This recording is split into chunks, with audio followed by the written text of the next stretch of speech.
Hello, everyone, and welcome to today's webinar. It's great to see so many friendly faces, so many familiar faces, and some new ones. I think this is going to be a really interesting conversation. Lisa suggested the topic, but then I thought it'd be quite good to have an editor with us as well, to give the other side, or not. Maybe they'll agree. Maybe everything will be very sweet, and that often happens. You think you've got opposing views, and then everyone agrees with each other.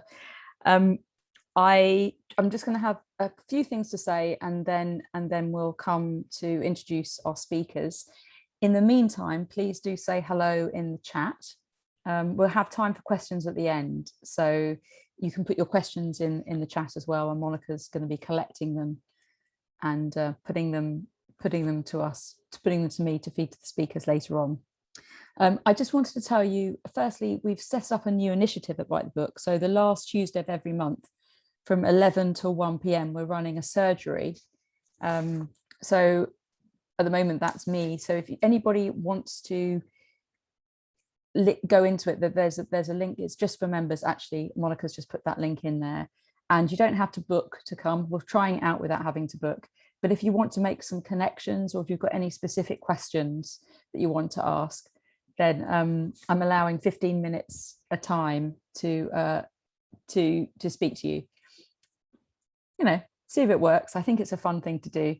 I'm aware that everybody's got lots of connections they want to make, or to know more about the network. That day, we're also doing a Bike Connects event. We've got amazing speakers for that. Richard Charkin is one of the senior people in the industry, used to be the chairman at Bloomsbury. Lorelli Belly is another agent. James Factor is going to be talking about NFTs, non-fungible tokens for books.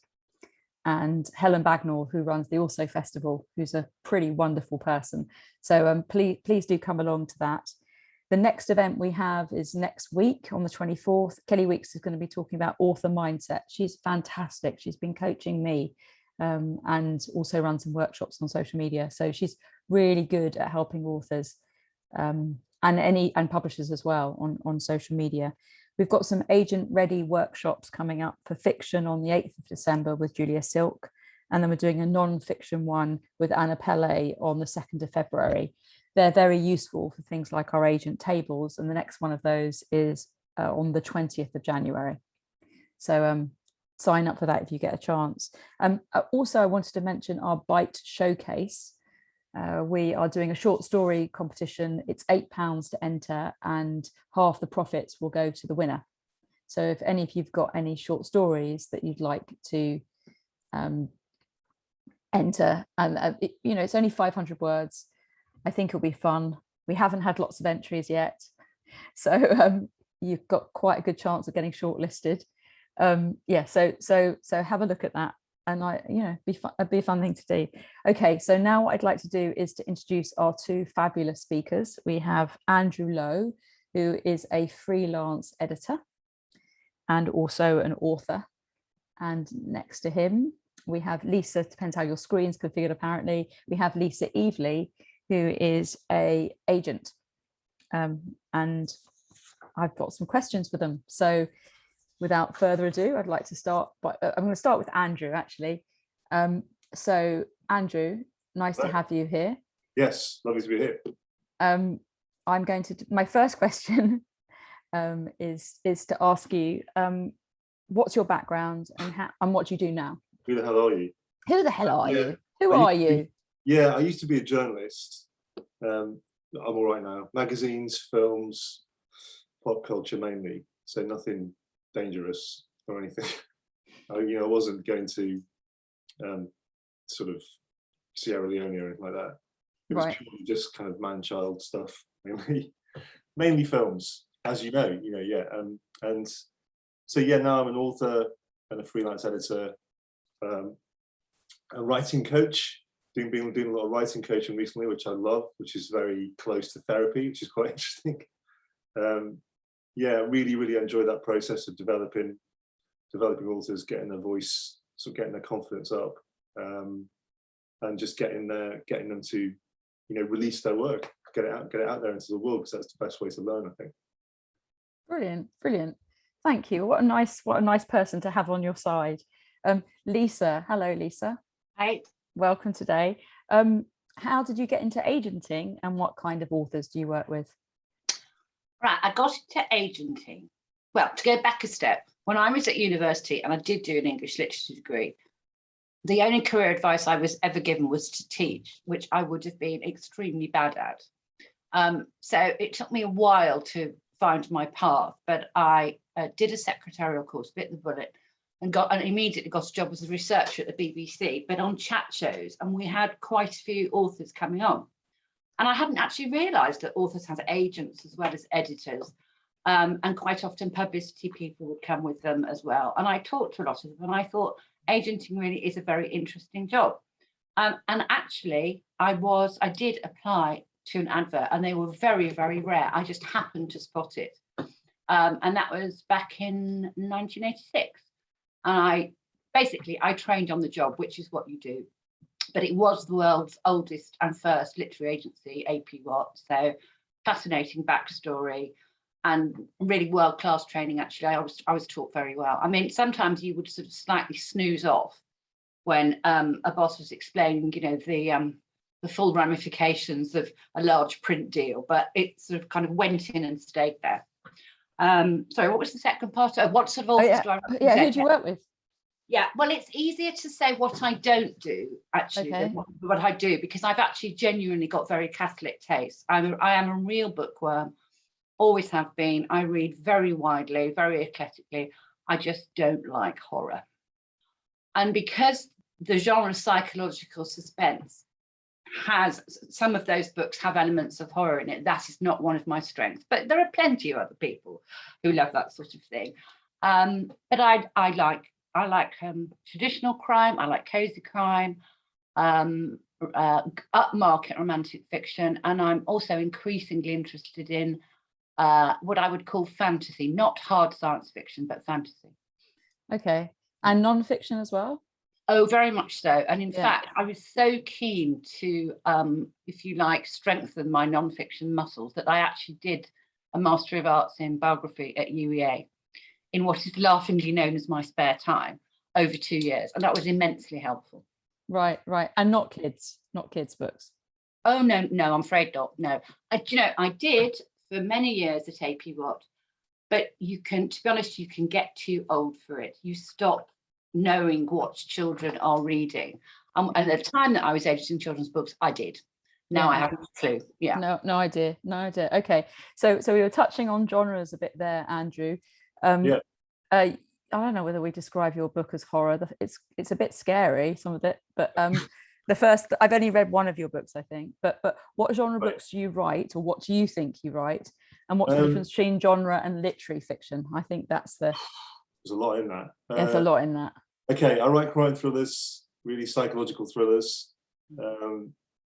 My Jake Sawyer series is basically a police procedural, but I hope they're like a bit more character focused, dealing with issues like male mental health, PTSD, county lines crime, organised crime. I've done a lot of research into trauma to try and make the characters feel just a little bit more fleshed out, less maybe generic. But we're going to talk about a genre, so maybe that's the wrong pejorative. But yeah, I mean, the idea is my series has a sequential backstory, but there's a separate case in each one. So there's something to there's a bit of glue there. That's the whole bit of a marketing thing. But I plan the whole story out from beginning to end. So yeah, what was the question again? The first. The other question. We've just got another agent coming in, Kate Nash. Yes.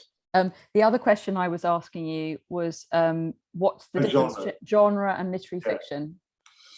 Yeah, it's a tricky one, isn't it? Because I suppose the short answer is genre is more plot focused, more concepts, more high concepts, and possibly literary fiction is perhaps more character based. I mean, that's a real blunt kind of answer, but I suppose there's a lot of truth in that.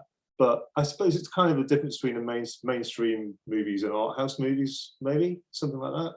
There's a kind of sense that you go into an art house movie not really knowing too much about the potential journey that you're going to go on, but you're willing to give it a chance, and because you want to try something a bit different and see what happens.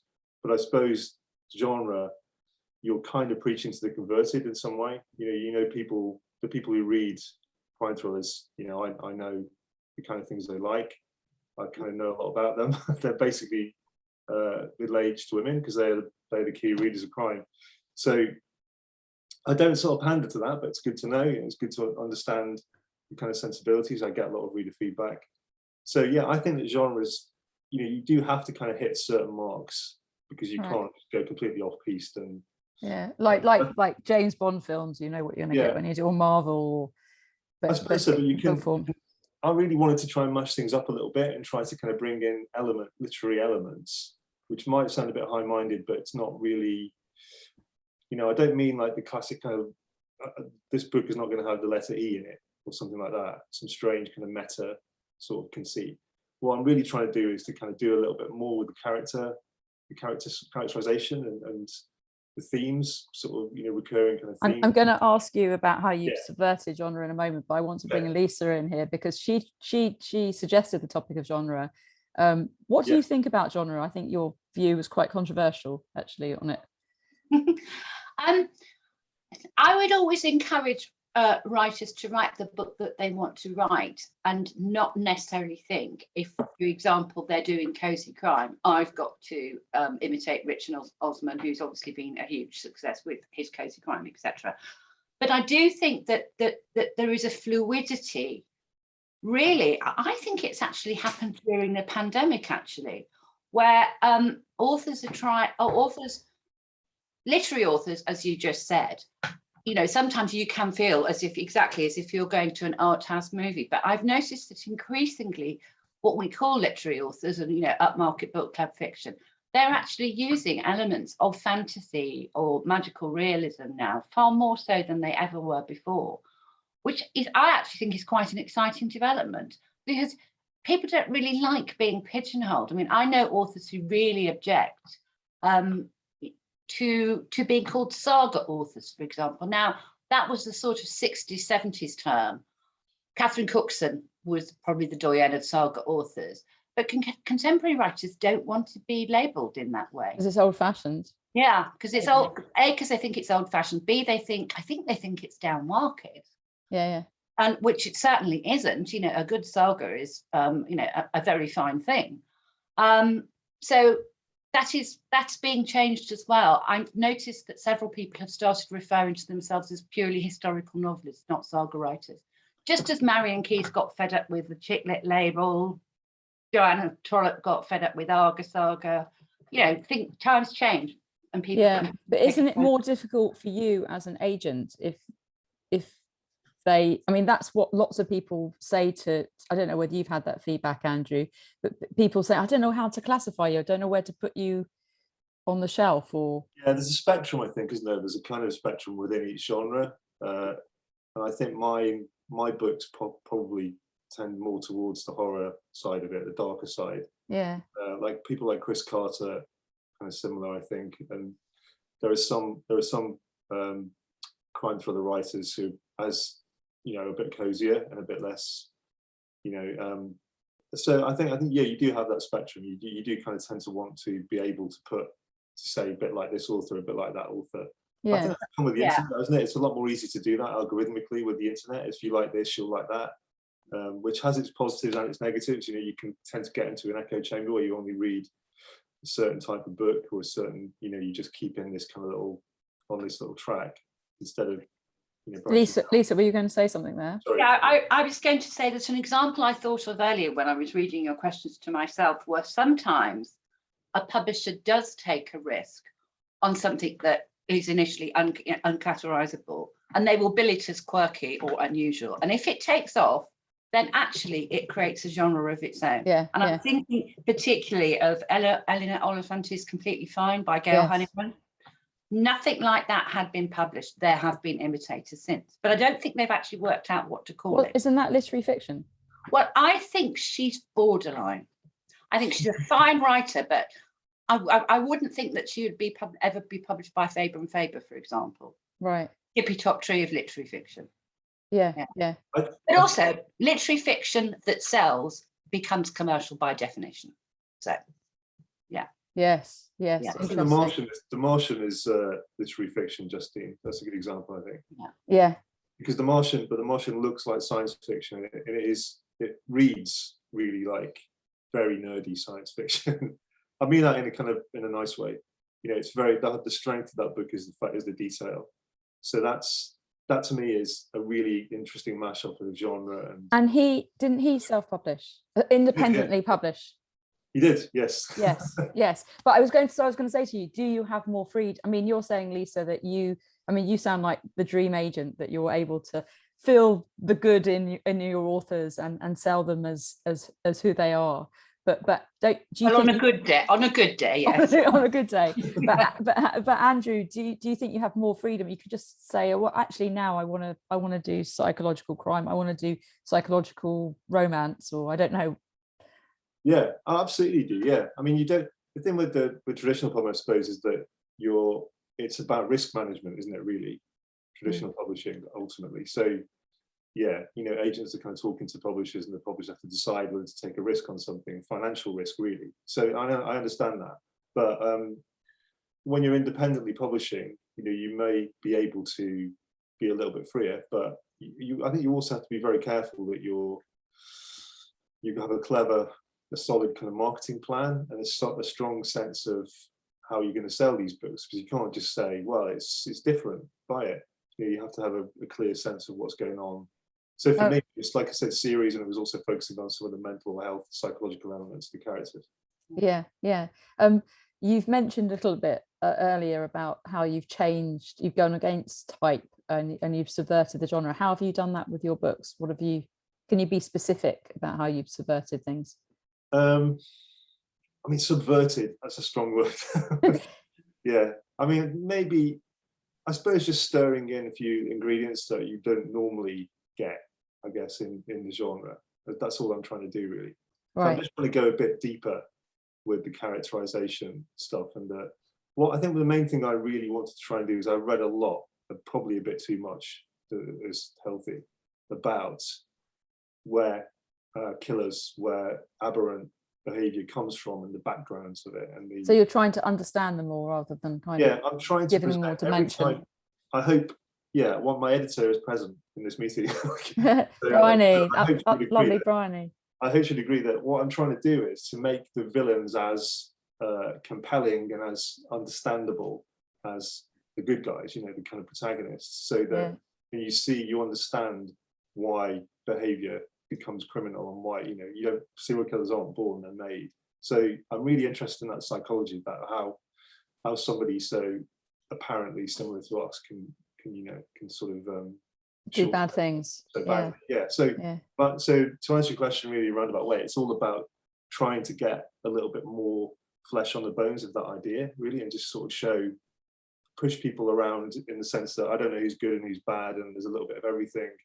And I think that's come out recently in lots of TV dramas, like, say, for example, Breaking Bad comes to mind, where there's somebody who's apparently supposed to be the good guy, but is doing lots of bad things. Yeah. So, I mean, I think that Nicole's just made a good point, that why done it's a now a thing, not just.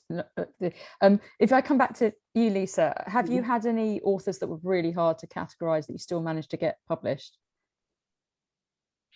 Yes, although the publisher actually billed it as fantasy, but I think it was literary fiction, which just happened to be set in space, because she's a very, very, very upmarket writer.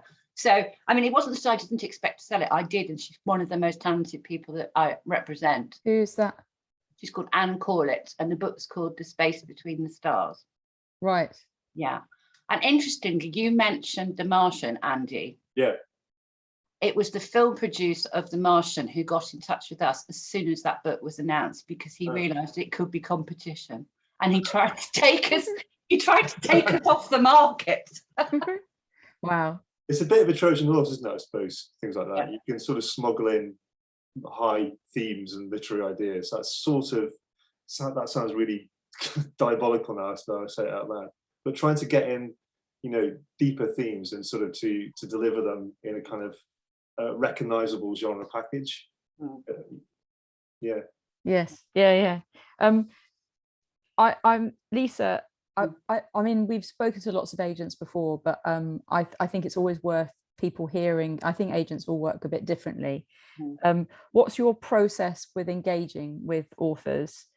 And do you think they would benefit from working with an editor like Andy or Bryony first?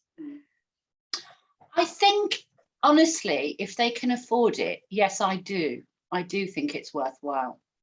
But of course, that isn't the case for a lot of people. And I'm by no means assuming that you charge sky-high fees, Andy. Please don't think that. But I also... Very reasonable rates, actually. But I also think that being a member of a writers group where other aspiring writers read each other's work and give them feedback, provided that it's a good group and it is constructive, that can be very helpful as well. I wouldn't not agree to read something because somebody hadn't employed a freelance editor before, but I certainly do edit my authors myself before they go to a publisher, because really we have to, because less hands-on editing is now done than used to be the case. And we don't want to give them a reason to turn down something because it isn't as good as it perhaps could be, or shall I say, not reaching its fullest potential. Right. So that's the kind of work that I do with my authors. Andy's got his hand up. Yeah, sorry, I feel like I'm in class. But yeah, one interesting thing about that is what I said briefly earlier about writing coaching is that I find it really is close to therapy, and I find a lot of authors who are talent and have stories to tell and things to say, perhaps have psychological issues with getting them out into the world and getting sort of other people's eyes on them. So, and I really think that that's one benefit before you actually start to query agents, or if you that's the but don't you think that's something, Lisa, that you do with your authors? I mean, presumably you have an emotional connection with them and you're trying to kind of support them, tell them they're great or not, this could be better, or yeah we do that. It's part of the job. I mean, the late great Hilary Rubinstein, who was chairman of AP Watt when I went there, he said that agents have to have the negotiating skills of a man and the nurturing skills of a mother. So that by definition, all agents are hermaphrodites. I always thought that was really good. Yeah, it's good. It's kind of, I think there are some quite nurturing men these days, and maybe harder women. I think I object to that quite strongly, yes. But I think that we understand, or feminine, it's, you need to be a nurturer and a negotiator. Yeah, you have to be both. I'm not making any distinction. But I mean, and a good point, Andy, that you made as well, but a slightly different angle on it, is yes, some people have psychological problems with putting their work out there, almost as if they feel that they'll be judged as a person rather than on the basis of the writing. And that is certainly true, I'm afraid, of the Black community, because as you know, there's been a great deal in the trade press and in general that Black writers haven't been taken seriously enough. And I mean, I have to admit, I hardly get sent anything by a Black writer. And when I do, I hook it straight out of the pile because I want to represent multicultural writers. But I think there was definitely a feeling that they wouldn't be welcome, which is very regrettable. Yeah. I think that's what writer's block is. I think writer's block is a fear of judgment. Because if you don't produce something, if you don't publish, you can't be judged. So if you don't write anything, you can't be judged. I think there's a mental block there. So, good point. Yeah, but you can write a lot. You can write a lot and not show it. I suppose it's about whether you show it to other people. So it's not writer's block, it's sharing block.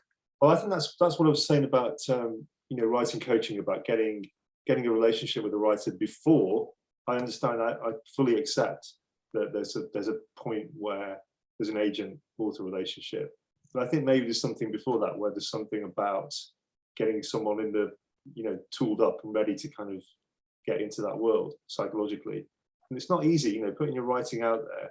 A lot of people find that extremely difficult. A lot of talented people find that difficult. Do you think that as a journalist, you were just trained that you had to get your copy in at the end of the week or at the end of the day?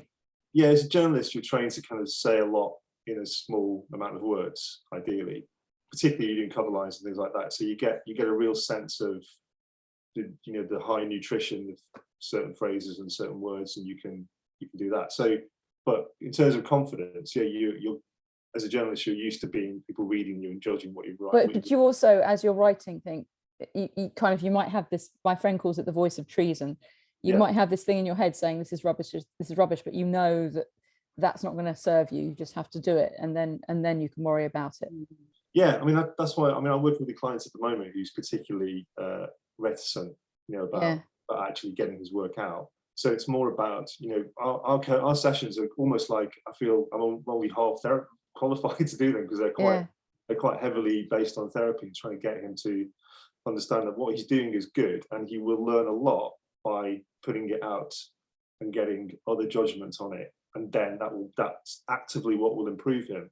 Because I know of writers who just haven't published anything because they just sit there going over and over and over. What kind of books do you like working on, Andy? I like working on. I actually like working on books that are nowhere near mine. So because I don't want me to write them. I don't want to feel that I'm rewriting books for the author. So I prefer to work on stuff that's completely kind of totally different to my genre. But you must like it a bit. Like there must be stuff that you just couldn't even, or does it not matter? You mean that I can't work with? No, yeah, there's stuff that you just can't read. It's not. I do struggle with romance. That's so typical, I know, but I struggle with that a bit. I don't know. I struggle a bit with fantasy, because fantasy can often be quite heavy on the no vowels and the citadel of whatever.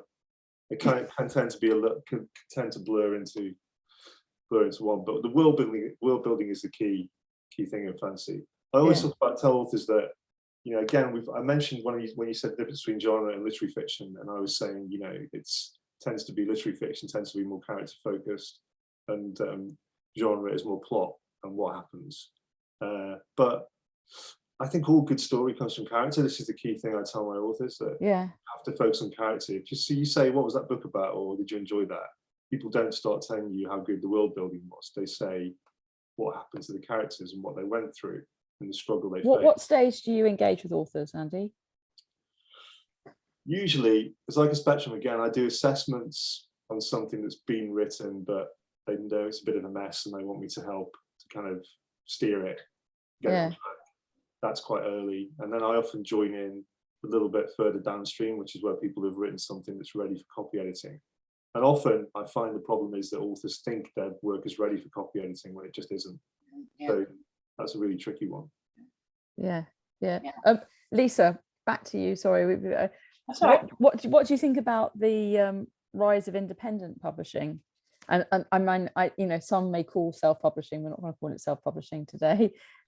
As Andy said, it's not one-man band kind of thing. It's but would you work with an author that's been self-published? Yes, and I have. But they've done a lot of legwork themselves when publishing with Amazon before they came to me, and they had gone about it the right way, in that they had had an editor, they had had a structural editor, they'd had a copy editor, employed a freelance and very good book designer. So it looked like a really professional project. I mean, there are some awful self-published books out there. But I would never discourage somebody from doing it if they want to, because some people just want to be in control of their own destiny, and why not? Why That's not? why I did it. Yeah. So do you think it's a good thing that self-publishing or independent publishing exists now, that it's easier for somebody to get their book out there if they have the right skills to do it? Yes, on the whole I do.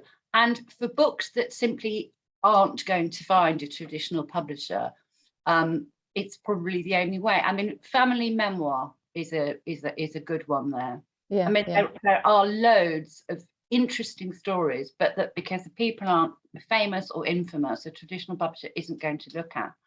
But for that book to be published by a member of the family or the family themselves and be available for descendants, that's a good thing. I actually did one myself on my grandfather's First World War experiences, because I've come from a very large family and my cousins were interested. I don't suppose anybody else is going to get it, but it's there and it's in paperback and it's very nice for us all to have.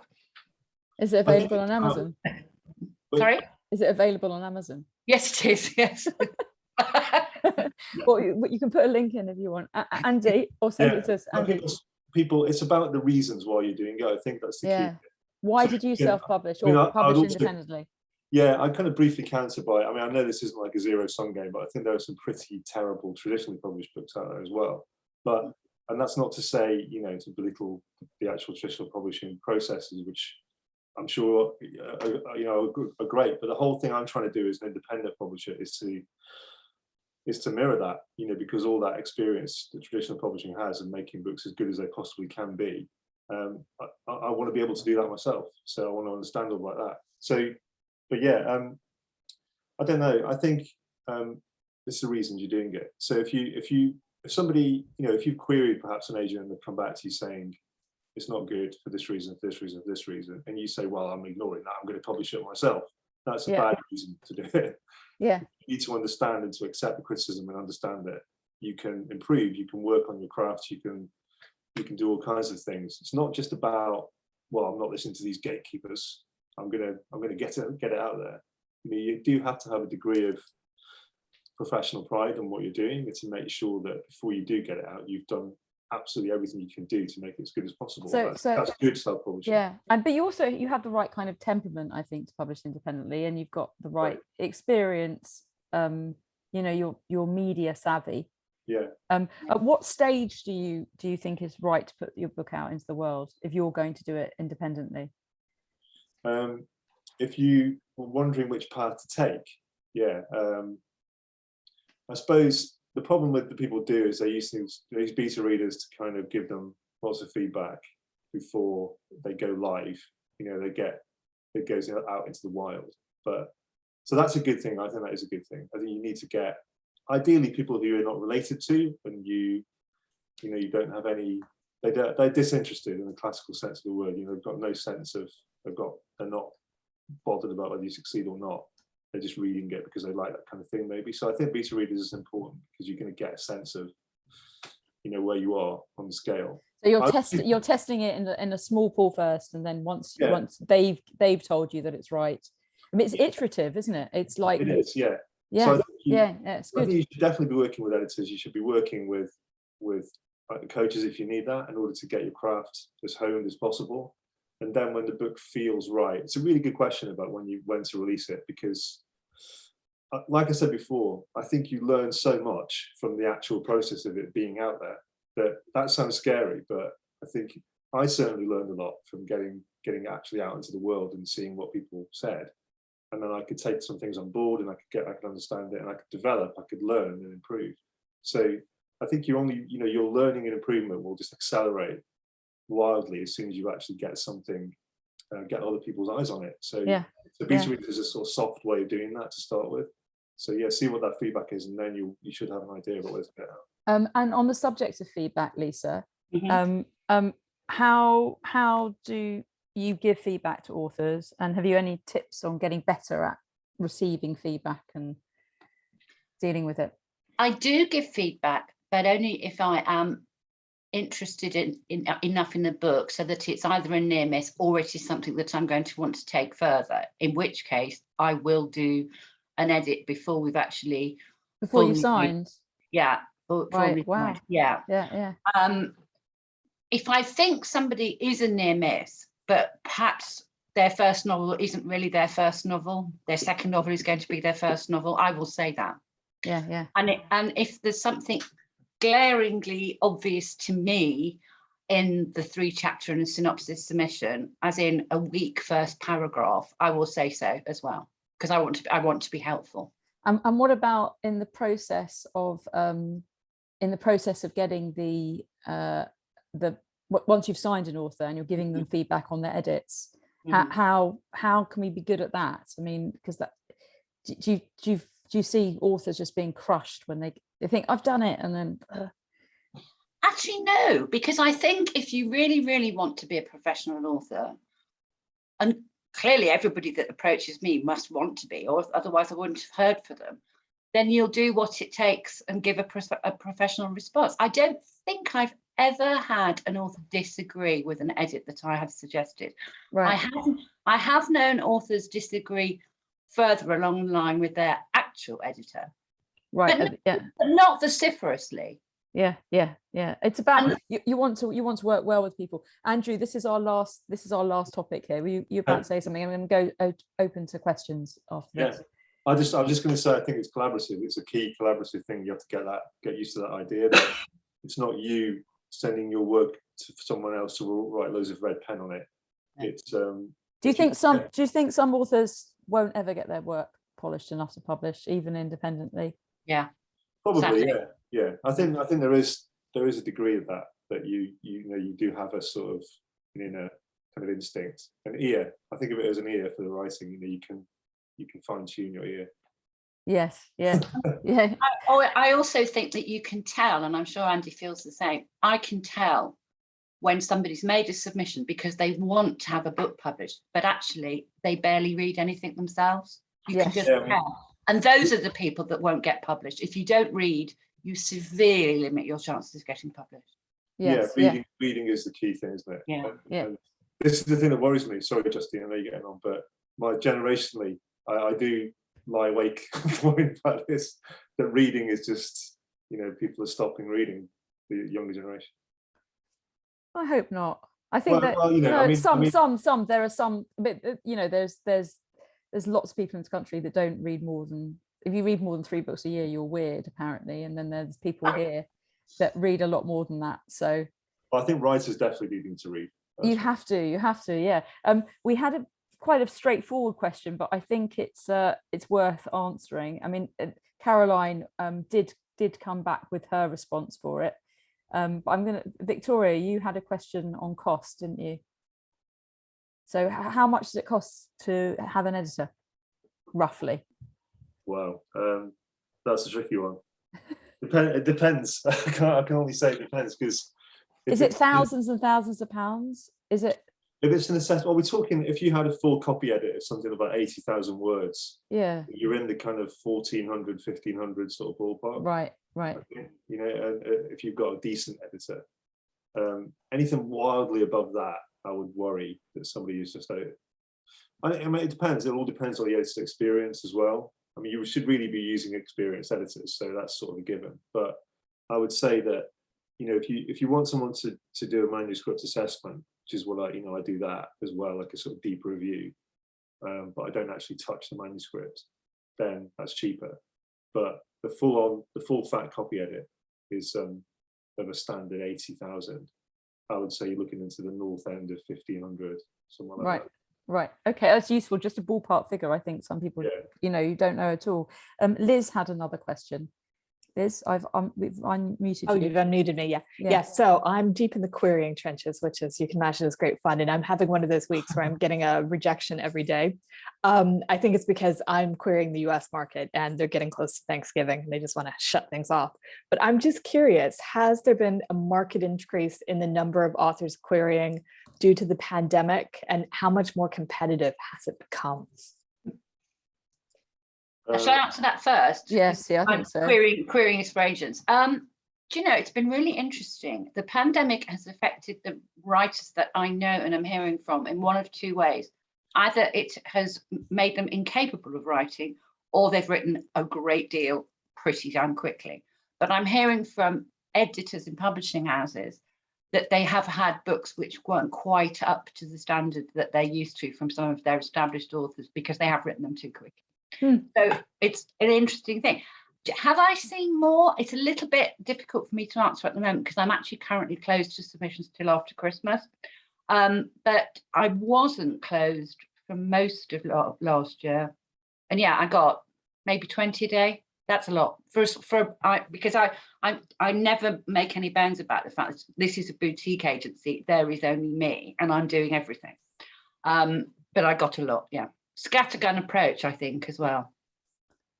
But it is always worth doing your research and trying to establish what the agent's interests are, what authors they already represent. Anything that you can show that you've done your homework into them always goes down well and is impressive.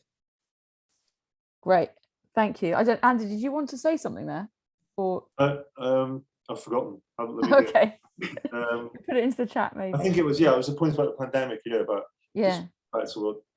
just to sort of talking about the kind, I mean, NaNoWriMo is happening at the moment, isn't that, guess? So we're getting a lot of people, I'm sure, writing their epic pandemic novels.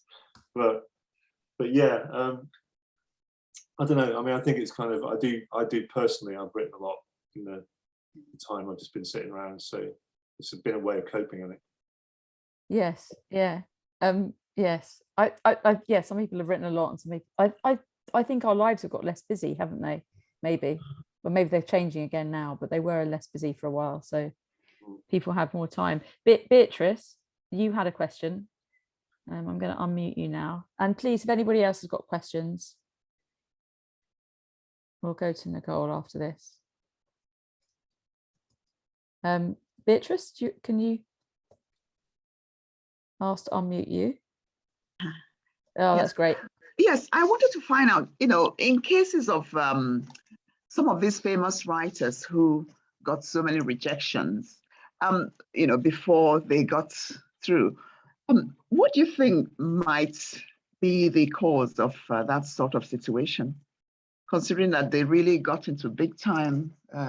You're thinking about J.K. Rowling and people like that? And Grisham and some of these people, yeah. How why did they get so many rejections? Well, it only takes one editor to see the potential in something, but the agent and the author, or if the author was submitting independently, just might not hit on that one editor early enough. That was certainly the case in J.K. Rowling.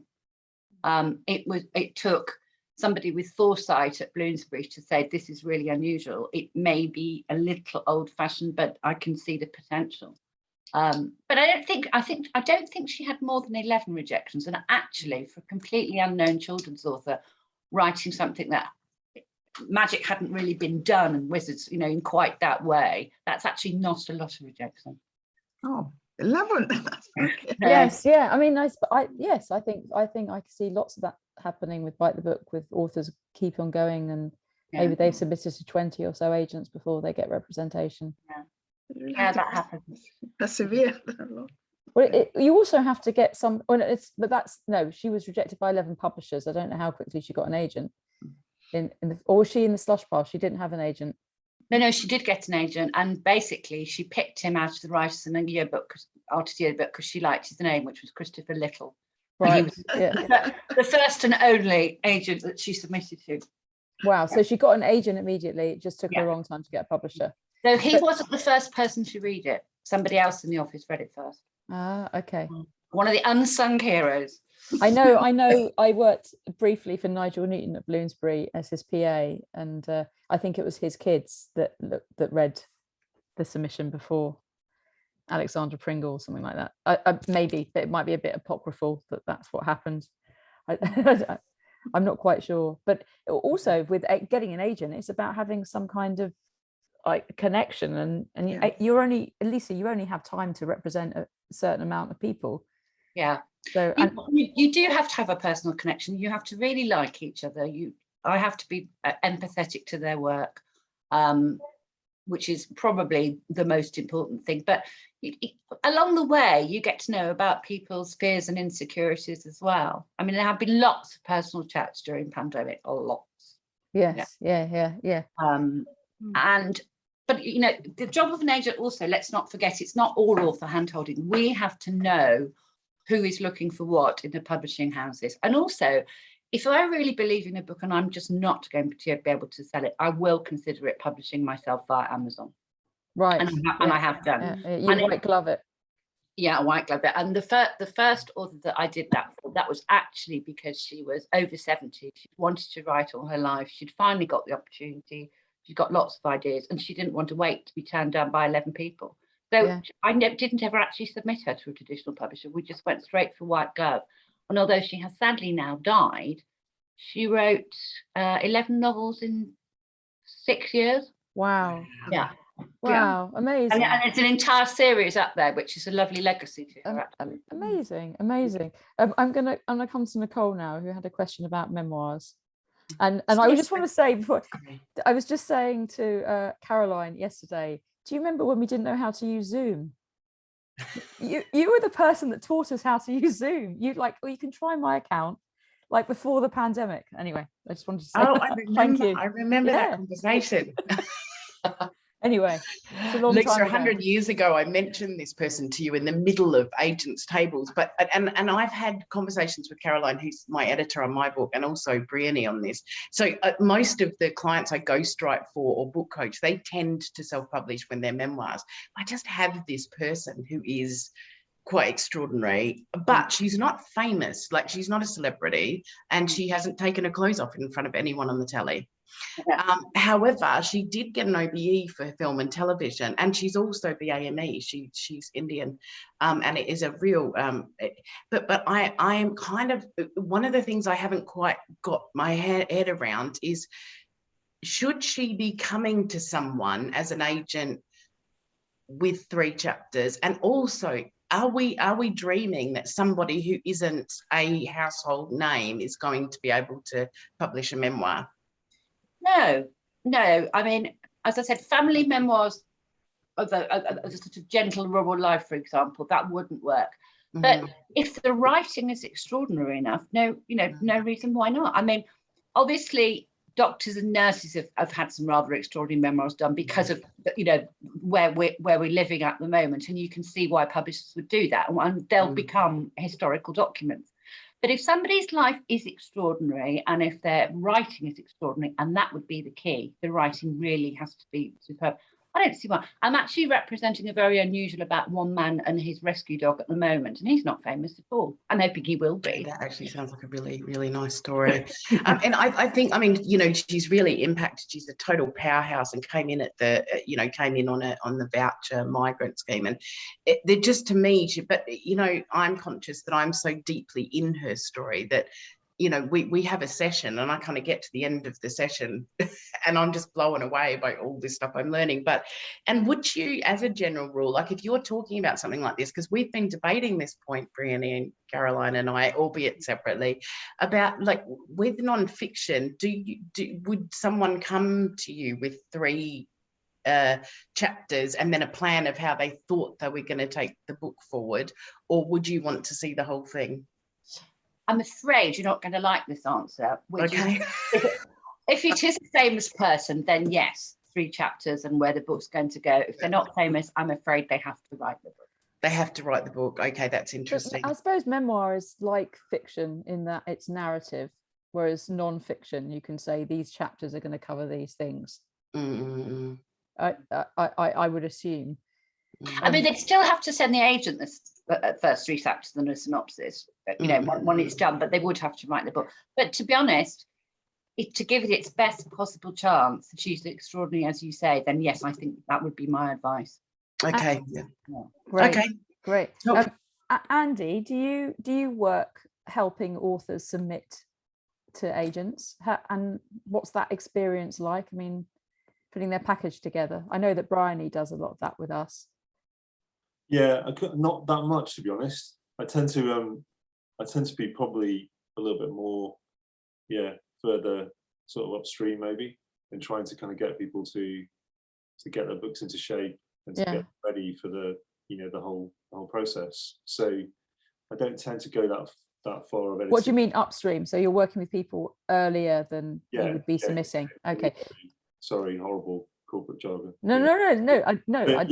There's just that sort of creative kind of side, and then to try and get their get their structure and the pacing and all of those things really optimized before you start to. So you don't necessarily work with authors on their 2nd or 3rd book, or do you? Yeah, I do actually. Yeah, you do. Yeah. Lots of repeat clients. Yeah, definitely.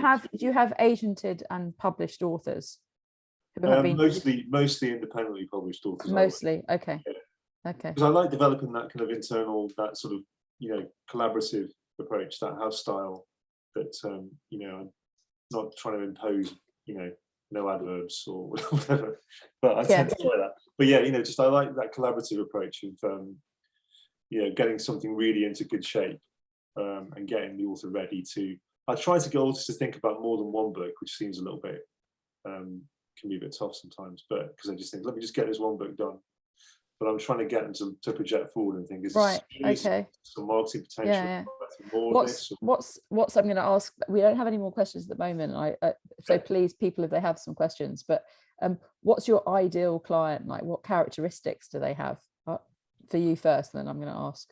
Yeah, just the sort of the learning mindset, really. Just people who just desperately want to. They understand that they're on their way to being good, but they just want to kind of just keep learning, just keep piling on more, improving the craft, honing the craft, and thinking about.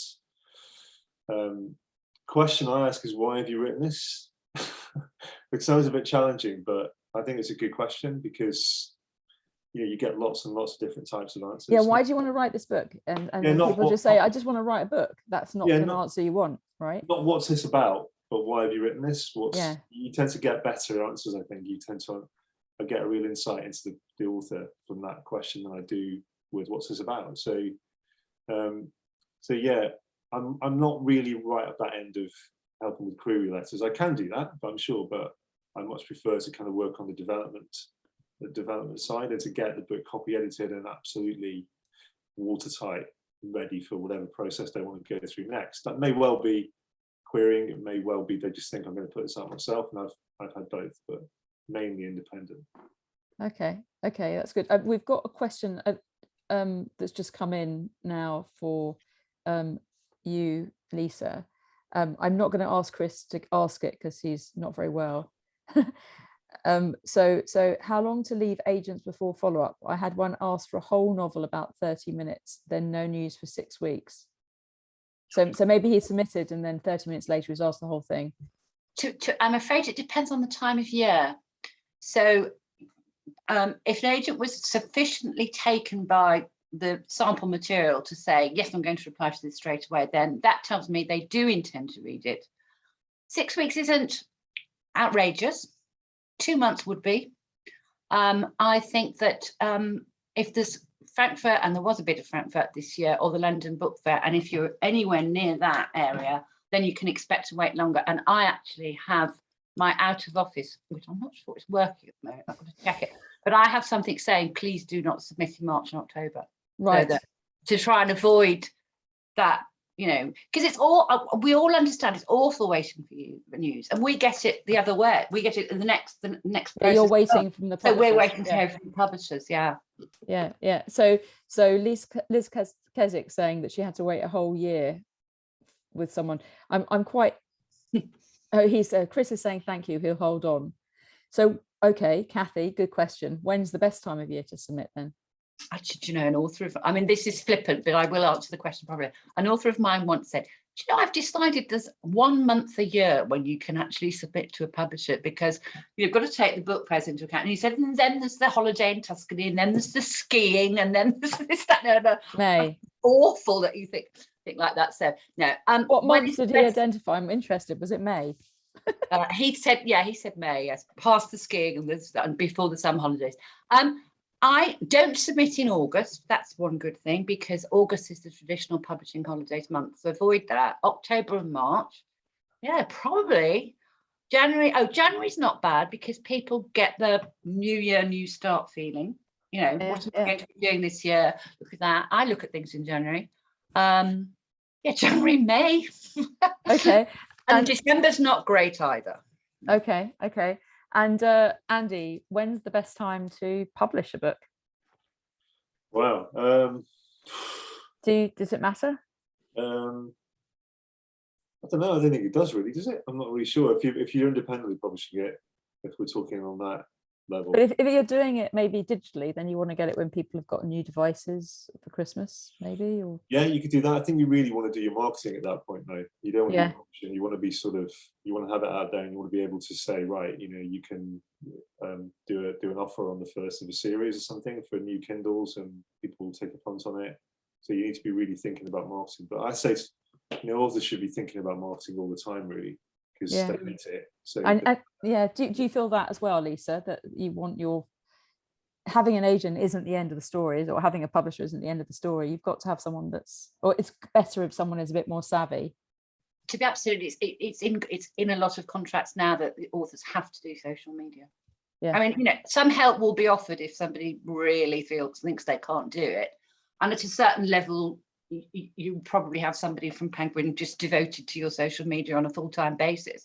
But it is important. But I would say, actually, to independently published authors, don't publish in October, because so many of the pre-Christmas book comes out in October, and there's the Black Thursday promotions, and Amazon will be doing a lot of marketing towards established authors. And self-published just might, not self-published, independently published just might miss out.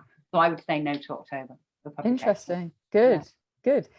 I didn't realize that we were going to go there today, but I think it's nice to have just a little soundbite. So everybody, if you want to submit to agents, May is the time. And if you want to publish independently, don't do it in October. Why get a rush in December because of NaNoWriMo? You get a lot of people coming to you that want some help because they've just before they've written, but they do the writing in November and then they come. Yeah. I actually did a NaNoWriMo project once and gave it to Caroline to read, but it took me 6 years to show it to her. I've got two friends doing is that how you say it? NaNoWriMo. Yeah. I've got two authors doing it at the moment, and they're finding it very, just because they want to rather than because they have to, and they're finding it really hard going this year. It's hard. It's hard. I don't think a whole novel. You do a shorter one. I did a shorter one. Okay, so we've got to the end of the hour now. I think that's a really interesting discussion. I hope everyone found it useful. You'll all get recordings of it. But I'd like to thank Andy and Lisa for their time and for their passion and enthusiasm and helpful hints. We'll send you their contact details in our follow-up email. But for now, I'd just like to thank them. If anyone wants to unmute, you can. I hope you guys. Thank you. Thank you. You were saying thank you. I thought that was really great. And it's so nice to see all of you here as well. I wish we were somewhere. I will find a venue for us all to get together soon because I miss you a lot. But it's very nice. It's very nice to see you. And remember, we're going to have this surgery one-to-one time for me to talk to people if anybody needs some advice on people to speak to or contacts. Chris has put his camera on. When's that, Justin? On the last Tuesday of every month. 11 to 1. Okay. Not in December. Okay. I sound like an agent. Not in December. The idea is the last Tuesday of every month. So thanks so much, everyone. I'm going to stop recording now.